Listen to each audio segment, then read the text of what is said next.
Okay, we're in volume 8. See? And they have a representation of Jesus on the front talking to a group of people. And we are at part 1, story 6, Dumb Man Speaks. Dumb man means that he couldn't talk. And that kind of touched my heart a little bit. Just a little bit. Okay, let's get back to this. Okay, when Jesus returned to Galilee from Tyre and Sidon, a deaf and dumb man was brought to him.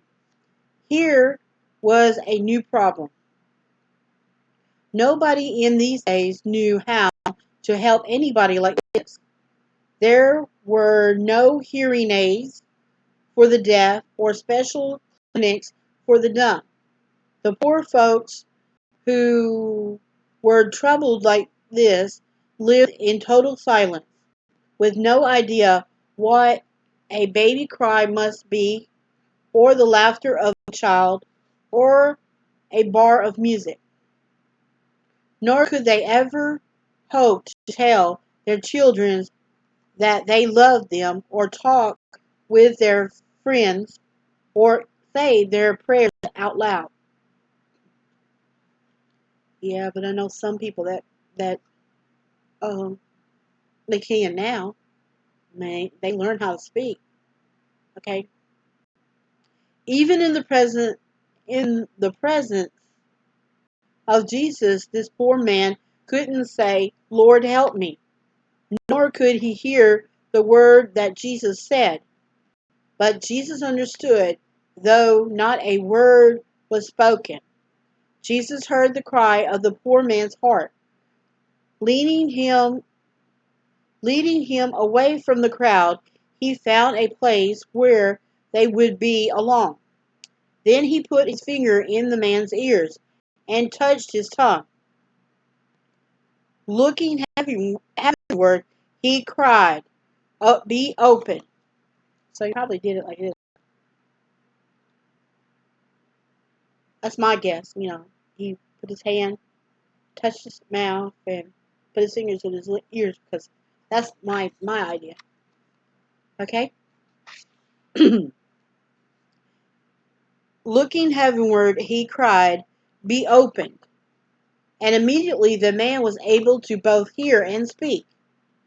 What a glorious moment that must have been for him. His whole world was changed. The years of silence were over.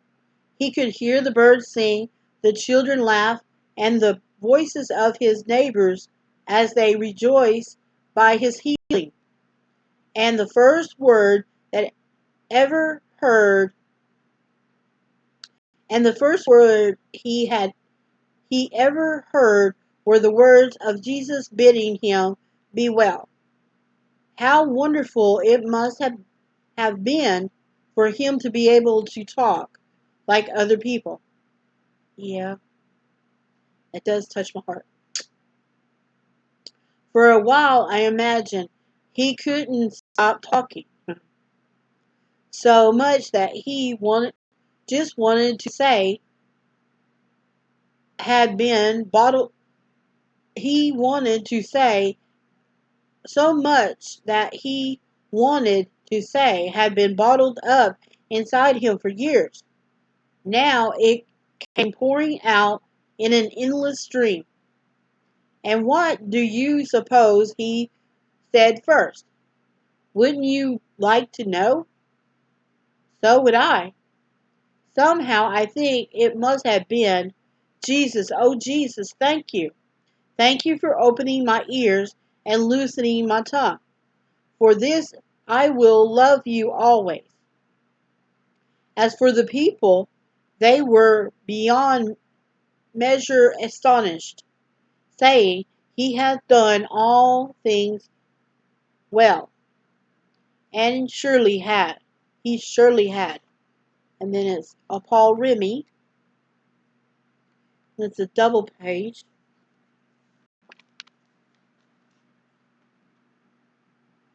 with the text in the middle.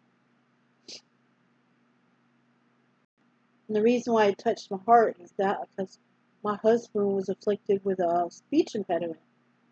And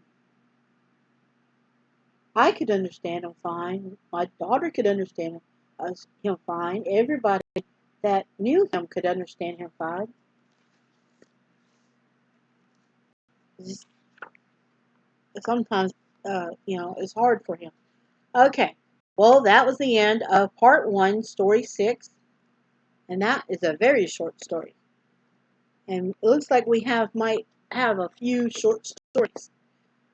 So we're going to stop, and then we're going to go to the next story.